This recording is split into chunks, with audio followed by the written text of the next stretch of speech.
I wasn't trying to start a fight. I was trying to close a gap that made no sense.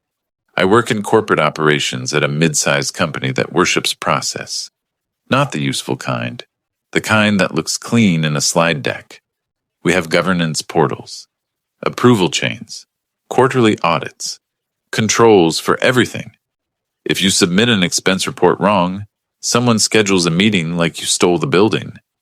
That matters because what happened to me wasn't a rumor. It wasn't office gossip. It was written down, and I only saw it because I was doing my job. That week, my director, Alan, told me to update a headcount forecast for the next quarter. 2 analysts had left, leadership wanted to hold the line, and suddenly my calendar looked like a crime scene. More meetings, fewer people, same deadlines. I opened the workforce planning file in the shared drive. Standard naming, standard tabs, standard warning at the top. Confidential. Need to know. I didn't think twice. I'd been in that file 100 times. I went to the forecast tab, updated the headcount assumptions, then jumped over to the compensation section to reconcile totals against budget.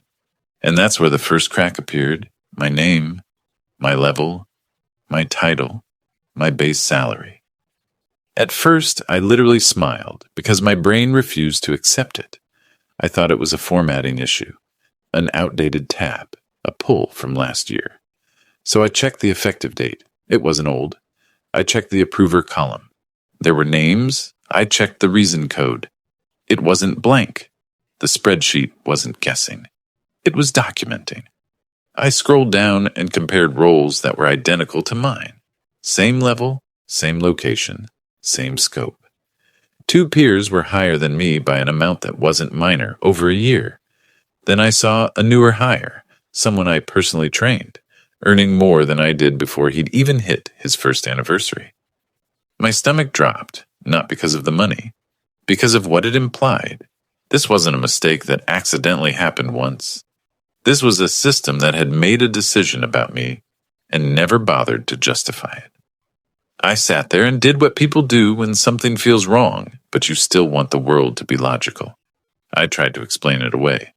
Maybe theirs included something mine didn't. Maybe they had a specialized certification. Maybe they negotiated aggressively. Maybe I missed a column. So I checked every column.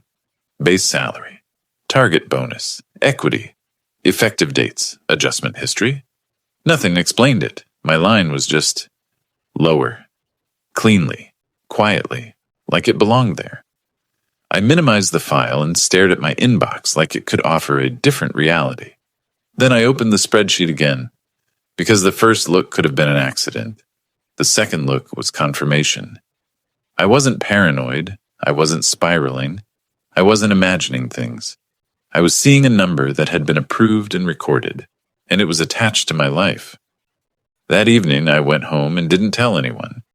Not because I was ashamed, because I needed to think. If I went emotional, I'd get labeled emotional. If I went loud, I'd get labeled difficult. So I did what I'd learned to do in corporate environments. I decided to be precise. The next morning, I booked 10 minutes with Alan. No drama, no accusation, just a simple question, asked like a professional. In his office, I said, I noticed something in the planning spreadsheet while updating the forecast. My base salary looks out of band compared to comparable roles. Can you help me understand why? Alan didn't look surprised. He looked annoyed. That file isn't for employee viewing, he said. I wasn't browsing, I replied. I was doing the forecast you assigned. The comp data is in the file. I'm asking about my line. Alan leaned back, exhaled, and gave me the kind of answer managers give when they want you to stop asking questions. Comp is complex, he said. There are factors you don't see. Market benchmarks, tenure, performance. I can see tenure, I said carefully. I can see effective dates. I can see adjustments. His eyes hardened a little, and then he said something that wasn't an explanation at all. It was a warning. Do you want to be seen as a team player? He asked. Or do you want to be seen as someone who digs through sensitive documents? That was the moment the room went cold. because I understood what he was really saying. He wasn't telling me the number was wrong. He was telling me I wasn't allowed to question it. I nodded once like I accepted it. I thanked him. I walked out. And as soon as I sat back down at my desk, I realized something that made my hands go steady instead of shaky. If the spreadsheet was accurate, and my director's first instinct was to shut me up, then the pay difference wasn't an oversight. It was a choice. And if it was a choice, it had a trail. So I didn't rant. I didn't vent. I didn't email anyone in anger. I opened my notes app and wrote one sentence: verify everything, then act. I told myself to let it go for about 12 hours, because the next morning I opened my laptop, stared at that one sentence in my notes: verify everything, then act, and I realized I couldn't unsee what I'd seen. If I stayed quiet, nothing changed. If I spoke up wrong, I'd get labeled difficult, and that would follow me longer than the pay gap. So I did the only thing that felt safe. I turned it into work. I didn't go hunting for people's names. I went hunting for process. I pulled up everything I was legitimately allowed to access: the published pay band document for my level, last year's compensation cycle overview, the role leveling rubric, and my 2 most recent performance reviews. Both reviews said the same thing in different words. I was reliable. I was a stabilizer. I kept things from breaking. The kind of person leaders love to have, right up until that person asks to be treated fairly. Then I reopened the workforce file, not because I wanted to compare myself to everyone, because I needed to confirm whether my line was a one-off glitch or part of a pattern. I kept my hands steady and my mind cold. First filter, department. Second filter, level. Third filter, location. I wasn't even looking at individuals anymore, just numbers lined up like facts in a row. And the pattern started to show itself. It wasn't random. It wasn't market. It wasn't tenure. It was selective. Some people had market adjustment as a reason code. Some had retention. Some had critical skills. Some had multiple adjustments inside the same year. My line had one word that felt like a door closing: standard. No adjustment, no correction, no advocacy. Just standard, like I was a default setting. Then I noticed a column I hadn't paid attention to before: adjustment requester. I scrolled through the higher lines. The requester name repeated, again and again. It was Alan. Not HR, not finance. Alan. And that's when irritation replaced confusion. Because here's the thing no one says out loud: a pay gap doesn't always mean the company hates you.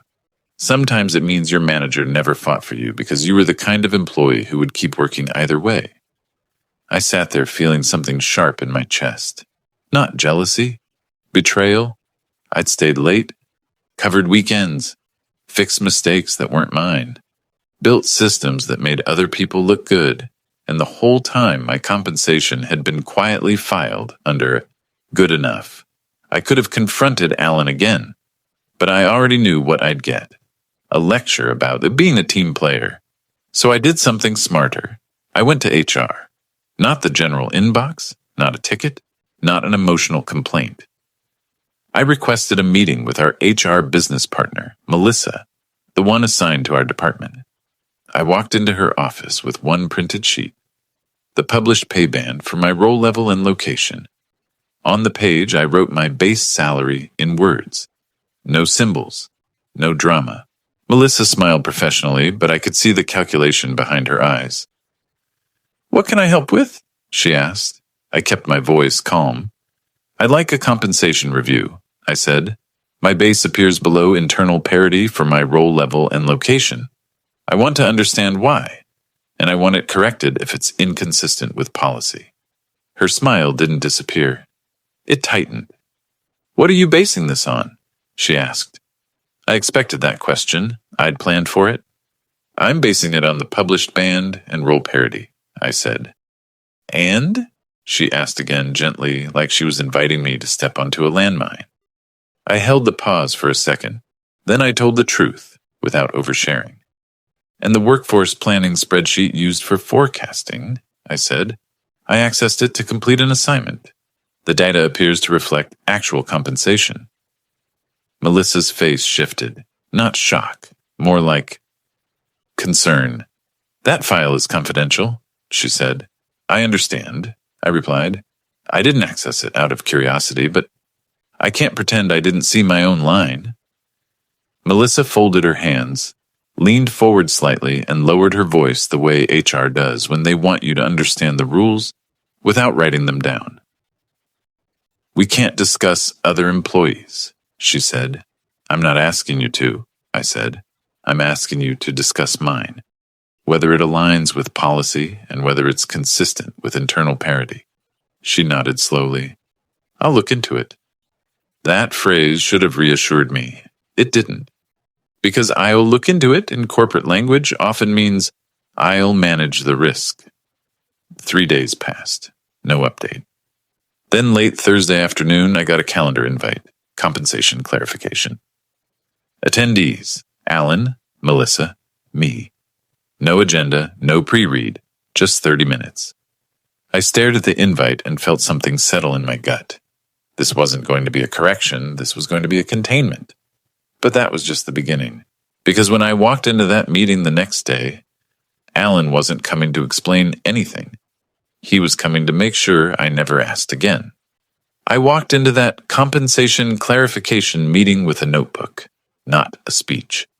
Alan was already there, leaning back like he owned the air. Melissa sat beside him with a laptop open, the screen angled away from me, like the facts were for her eyes only. No one offered small talk. Alan started first, voice smooth and controlled. This situation is being misunderstood, he said. You're drawing conclusions from data you weren't meant to see. I didn't bite. I didn't apologize. I asked the only question that mattered.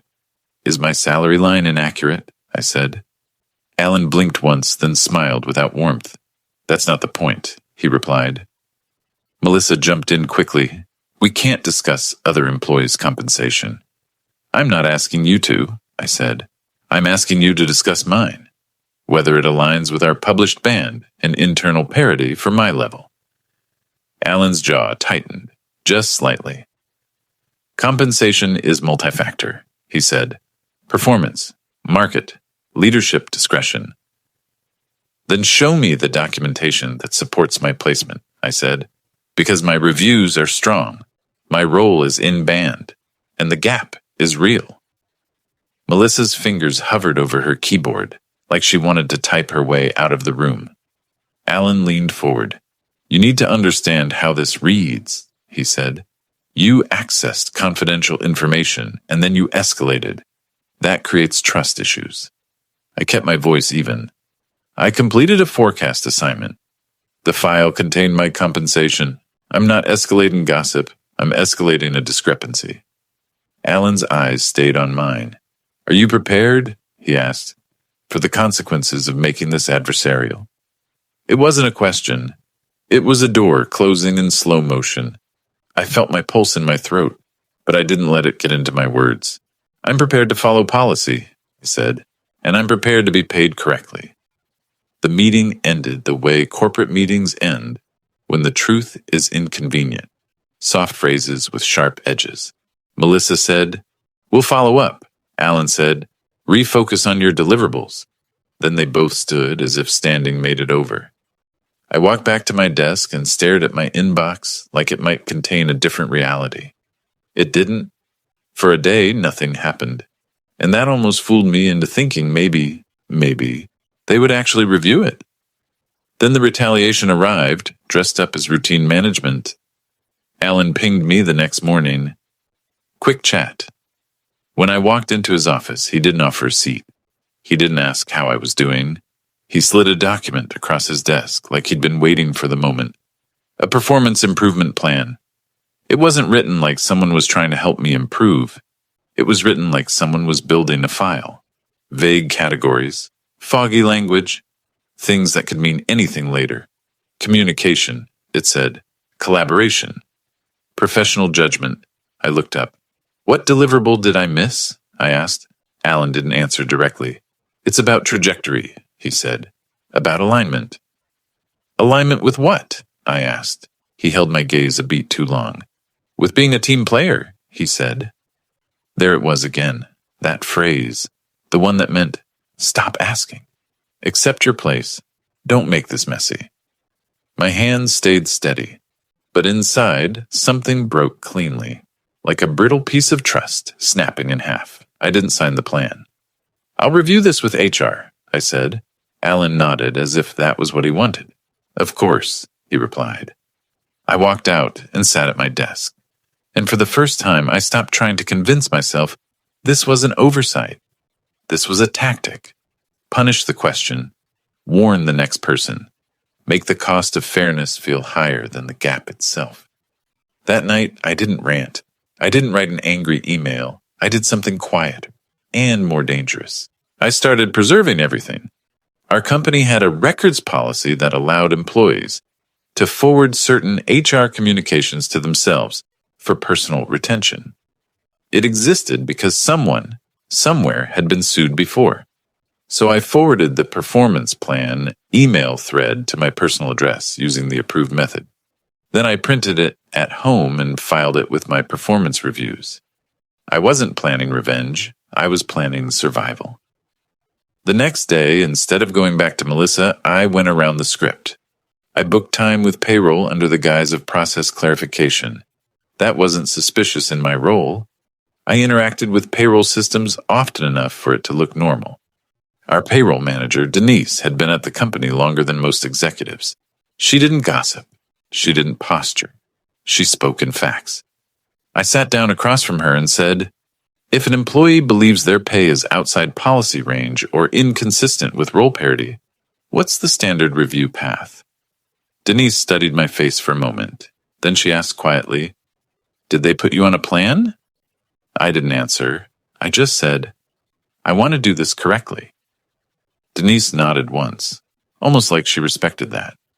There's a formal compensation review protocol, she said. It routes through HR, then finance, then total rewards for exceptions. But the trigger matters. What trigger? I asked. If it's framed as a simple correction, it stays local, Denise said. If it's framed as equity and parity, it escalates. And when it escalates, they have to document rationale. That sentence hit like oxygen. Not because it solved everything, because it proved I wasn't crazy. The company had a path for this. A real one. A path that required documentation, not vibes. I felt a small, sharp satisfaction, like the first crack in a locked door. Denise lowered her voice. Be careful, she added.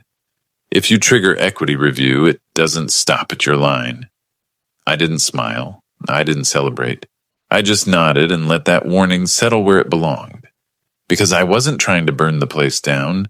I was trying to force the truth into the daylight. That night, I drafted a memo the way auditors write. Clean, factual, boring on purpose. My role and level. The published band for my location. My performance ratings. A request for a compensation placement and parity review under policy. No names, no comparisons, no mention of anyone else's pay. Just one simple statement. My compensation did not appear aligned with documented policy, and I was requesting formal review and correction. Then I sent it to Melissa, and I copied the ethics and compliance mailbox, listed in our employee handbook for pay equity concerns. I didn't threaten, I didn't accuse. I just created a record that couldn't be hand-waved away in a hallway. After I hit send, I sat in my kitchen with my laptop closed and listened to the quiet. I expected a response, even a cold one. Instead, I got nothing. No acknowledgement, no received, no calendar invite, just silence. Thick, deliberate silence. And I've learned that kind of silence in a corporate environment only means one thing. Something. Somewhere. Just triggered. The next morning, I logged in and something felt off. Not the dramatic kind of off. Not alarms, not flashing warnings. The quiet kind.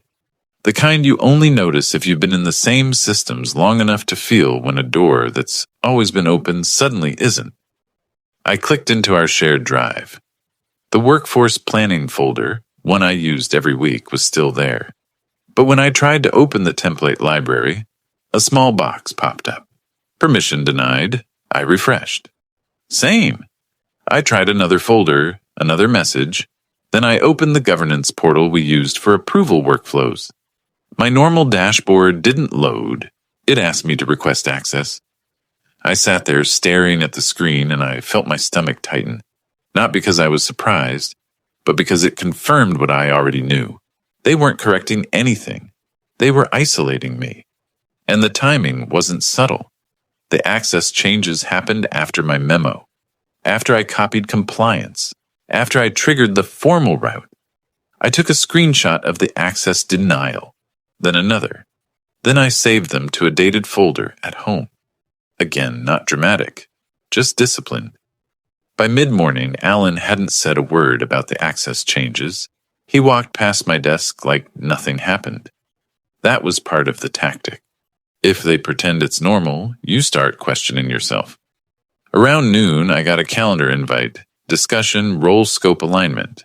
Attendees, Alan, Melissa, me, and a name I didn't recognize, Victor Hale, internal audit. My throat went tight for a second, because internal audit doesn't join meetings to align scope. Internal audit joins when someone thinks there's exposure. The call started on time. No small talk, no warm-up. Victor introduced himself calmly. I'm here to confirm facts and ensure process integrity, he said. A concern was raised that triggered a review path. Alan forced a smile. This is being blown out of proportion, he said.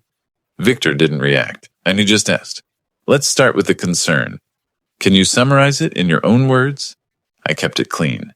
My compensation placement appears below the published band and inconsistent with parity for my role level, I said. I requested a formal review under policy.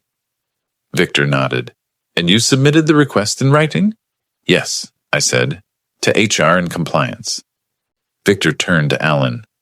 What is the documented rationale for the employee's current compensation placement? He asked. Alan's voice stayed smooth, but I heard the strain in it. Market factors, performance, leadership discretion, Alan said. Victor nodded once and asked, where is that rationale documented? Alan paused. Comp decisions aren't always written down in detail, he said. Victor's pen moved across his notebook. Slow, deliberate. Then Victor asked the question that made the room go still. Has the employee experienced any adverse action since raising the concern? He asked. Alan didn't answer right away. Melissa's lips parted like she was about to speak. Then she stopped. I said, I was placed on a performance improvement plan within days of requesting clarification. Victor didn't look shocked. He looked interested. He turned to Alan. Was that plan initiated before the concern was raised? Victor asked. Alan's jaw flexed. Yes, he said quickly. It was already in progress. Victor nodded calmly. Then there will be documentation predating the complaint, he said. Drafts, prior coaching notes, written feedback, timestamps. Alan's silence was louder than any argument I could have made. Melissa's eyes dropped to her screen. Victor continued like he was reading a checklist. I will be pulling relevant records, he said. Approval trails, compensation placement documentation, system access changes, and performance management timelines. Then he added almost casually, I'll also speak with payroll and total rewards. That's when I understood something important. This wasn't just HR anymore. This wasn't just Alan trying to manage an employee. This had moved into audit territory. And once audit is involved, people stop speaking in vague phrases. They start speaking in artifacts. The call ended with Victor saying he'd follow up. Alan didn't wait an hour. He messaged me instantly. We need to reset expectations. Come by my office. I didn't go. I didn't respond. Because I knew what reset expectations meant. It meant intimidation without witnesses. Instead, I did something simple. I sent an email to myself documenting the timeline. Access changed, date, time, audit call, attendees, key statements, PIP timing, exact wording. Nothing emotional, just facts. That afternoon, I got 2 emails that didn't come from Alan. One was from finance, a coordinator asking for my role scope documentation and leveling packet. The other was from payroll, asking me to confirm my start date, title, and reporting chain for review accuracy. That's when the air in the office changed. People didn't know details, but they sensed motion. When a director starts acting nervous, it ripples. Alan tried a different approach the next morning. He stopped by my desk and spoke softly like he was doing me a favor. "You know," he said, "these things can damage relationships. People remember how you handle issues like this." I looked up at him and kept my voice quiet. "I'm handling it through policy," I said, "in writing." He smiled thinly. "Policy isn't everything," he said. "It is when you don't have anything else," I replied. He held my gaze for a second, then walked away without another word. 2 days later, Friday morning, I got another calendar invite. Outcome discussion. Attendees, Victor, Melissa, me. And someone new, Karen Liu, Director of Total Rewards. That name landed like a weight. Total Rewards doesn't show up to reassure employees.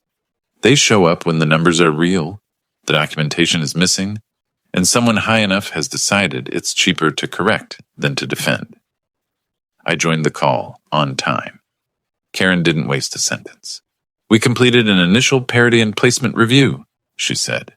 "We identified inconsistencies." Alan wasn't on the invite. That absence told me more than any explanation could. Karen continued, voice steady. "Your compensation was placed below policy range for your role level. We also identified missing documentation supporting the placement decision." My chest tightened, not with victory, but with a clean, quiet relief. Because I wasn't crazy. I wasn't misunderstanding. I wasn't being difficult. The spreadsheet had been right. Karen said, "We will issue a corrective adjustment effective immediately, including retroactive compensation for prior periods, where placement was inconsistent with policy." Then Victor added, measured and calm. "Separate from the correction, internal audit will continue reviewing the process chain for approvals, rationale documentation, and any adverse actions taken after the concern was raised." That was the moment my anger finally had somewhere to go besides my bloodstream. Not because they were paying me, because for the first time someone inside the company said the quiet part out loud. The placement didn't just happen. Someone allowed it. Someone approved it. Someone benefited from me staying quiet. And now that the review had started, it wasn't going to end with a paycheck. It was going to end with consequences. Because once audit starts pulling threads, the people who tied the knots don't get to pretend it was an accident. The adjustment hit my account on a Wednesday morning, right after 9. I know the time because I refreshed my banking app twice, then sat there staring at the deposit description like it might vanish if I blinked. It wasn't labeled bonus. It wasn't labeled one-time goodwill. It was clean and specific. Corrective wage adjustment. Retroactive. They didn't dress it up. They didn't soften it. They didn't pretend it was generosity. They called it what it was, a correction. I didn't feel excited. Not the way I thought I would. I felt quiet, like my body had been bracing for weeks and finally didn't need to. An hour later, Karen from Total Rewards scheduled a follow-up call with just me. No Alan, no Melissa, no audience. Her tone was direct, professional, almost clinical. "I want to be clear," she said. "Your compensation placement should not have occurred. It required either negligence or intent. We're determining which." I let that sit for a moment. Then I asked the question that had been lodged in my throat since the first day. "Was it isolated?" I asked. Karen paused, and in that pause I heard the weight of what she was about to say. "No," she replied. That word did something to me. Because if it wasn't isolated, then my story wasn't just about my pay. It was about a pattern. And patterns don't correct themselves unless someone forces the system to look. Karen explained what she could without naming names. A broader parity review was being initiated across our division, focusing on placement documentation, approval rationale, and whether adjustments were being applied consistently with policy. She didn't say pay equity investigation. She didn't need to. That's what it was. Then she said something that landed harder than the money. We also reviewed the timeline of actions taken after your concern was raised, she said, including system access changes and performance management initiation. I kept my voice steady. And, Karen answered carefully, those actions raised concerns, she said. Internal audit is handling that portion. Translation. Retaliation doesn't look good in a report, especially when it's timestamped. After the call, I walked into the office and felt the atmosphere shift around me like someone had changed the pressure. People weren't unkind. They were cautious. Not because they knew details. Most didn't. But because something had happened high enough that everyone could feel it through the cracks. Meetings moved. Invites changed. Whispers started and stopped when I walked past. Melissa avoided me for 2 days. Then on Friday, she caught me near the break room and said quietly, "Your adjustment is reflected correctly now." That was her version of an apology. Factual, minimal, safe. I nodded. "Thanks," I said. I didn't hate her. I just stopped expecting protection from people whose job is to protect the company. The real shift came the following Monday. I opened the org chart out of habit and saw an empty space where Alan's name used to be. No announcement. No farewell email. No, we wish him the best. Just gone. Later that day, I heard the phrase that corporate leadership uses when someone is removed with paperwork behind it. Alan is no longer with the company. That was all anyone would say, and honestly, that was enough. Because it told me the outcome wasn't just a correction, it was accountability. Denise from payroll sent me a short message that afternoon. "Glad you kept it clean," she wrote. 2 sentences. No emojis. No extra. I stared at it longer than I should have, because it was the first time someone inside the machine acknowledged what I'd actually done. I didn't blow anything up. I didn't leak. I didn't threaten. I didn't get dramatic. I followed policy like a weapon. I replied, "Thank you." Over the next 2 weeks, a few things happened in quiet sequence. First, my reporting line changed. Karen called it stability and clarity. I called it what it was, a firewall between me and anyone who might want revenge. Second, I was offered a revised role scope, more formal ownership over workforce planning governance, with a cleaner title and a broader mandate. They didn't frame it as a promotion. They framed it as aligning responsibilities to impact. But the pay matched the work now, the title matched the reality. And the new manager, someone outside Alan's orbit, treated me like a professional, not a problem. Third, the company sent a department-wide notice about updated compensation review controls. No names, no drama, just policy tightening. That's how corporations admit something happened without admitting anything happened. One afternoon, I sat in a meeting where leadership discussed retention risk, and for the first time, I watched them speak differently. Not kinder, more careful. Because they knew now that the numbers were being read by someone who understood them, and that matters. The strangest part, though, wasn't the raise or the retro pay or Alan disappearing. It was what happened inside me. For years, I'd believed professionalism meant swallowing discomfort quietly and being grateful to have a seat at the table. Now I understood a harsher truth. Some people mistake your silence for consent, and once they do, they keep taking until you make them stop. I didn't become aggressive. I didn't become cynical. I didn't turn into someone who walks around looking for fights. I just stopped being easy. The last email I received on the topic came from Total Rewards. It was 1 sentence, corporate and sterile. "Your concern prompted improvements to our parity review controls." That was the closest thing to an apology I was going to get. And I didn't need more, because the ending wasn't a cliffhanger. It wasn't a speech. It was something quieter and more satisfying than explanation. I got paid correctly. I got retaliatory behavior documented. I got the process audited. I got the decision makers exposed, and I got my peace back. Real peace. The kind that comes from knowing you can look at a spreadsheet, see the truth, and not be afraid of what it says. Because the spreadsheet answered first. But in the end, the system did too.